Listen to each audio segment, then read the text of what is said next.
News 9, Nightside. It is a hot topic and a highly debated issue in Oklahoma, insurance coverage for autism. A bill called Nick's Law would force insurance companies to cover autism treatments and therapies. Opponents argue that will greatly raise health insurance premiums. Supporters say that's not the case. iWatch reporter Amy Lester investigates the true cost of autism mandates.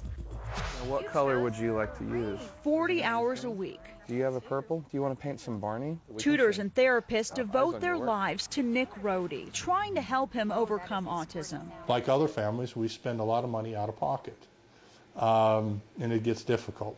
The Rohdes dish out $1,000 a week, a high price to pay. That's the only option since their health insurance does not cover autism treatments or therapy. Well, at first I was appalled, then I got upset, then I became extremely mad, then I decided finally we got to do something about it. That something is Nick's Law, a bill that would force insurance companies to cover autism. Nick's father, Wayne Rohde, and Senator Jay Paul Gumm have fought for the bill for 2 legislative sessions, unsuccessfully. Ultimately, the payoff is huge because there's a human payoff in that these children have a chance to have a full and happy life as an adult. At the center of the resistance against Nick's Law is how much it may raise insurance premiums. Supporters point to a study which finds it could increase rates from 0.5% or less than $2 per month up to 1.5%. The state employees insurance company estimates claims could go up 1% or less. Opponents point to a far different number. A study requested by the House of Representatives puts the rate increase at about 8 to nearly 20%.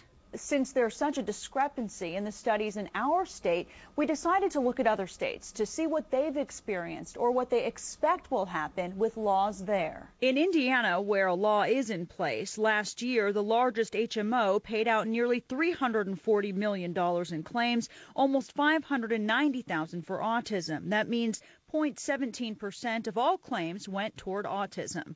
Arizona's law is estimated to increase premiums about 0.5%. In Pennsylvania, the law is expected to push premiums up $1 a month. In Louisiana, the state employees insurance office expects its law to raise premiums less than $1 a month. And the national group, the Council for Affordable Health Insurance, believes autism mandates increase health insurance about 1%. After seeing all of those examples, some criticize the Oklahoma House's study. That study's flat wrong. Republican leaders disagree. Speaker of the House Chris Benj stands by it, saying in a statement, this report, unfortunately, confirms that adding this autism insurance mandate does, in fact, increase the cost of insurance and could lead to more Oklahoma families being forced to drop coverage. He refused to do an on-camera one-on-one interview, instead directing us to Speaker Pro Tem Chris Steele.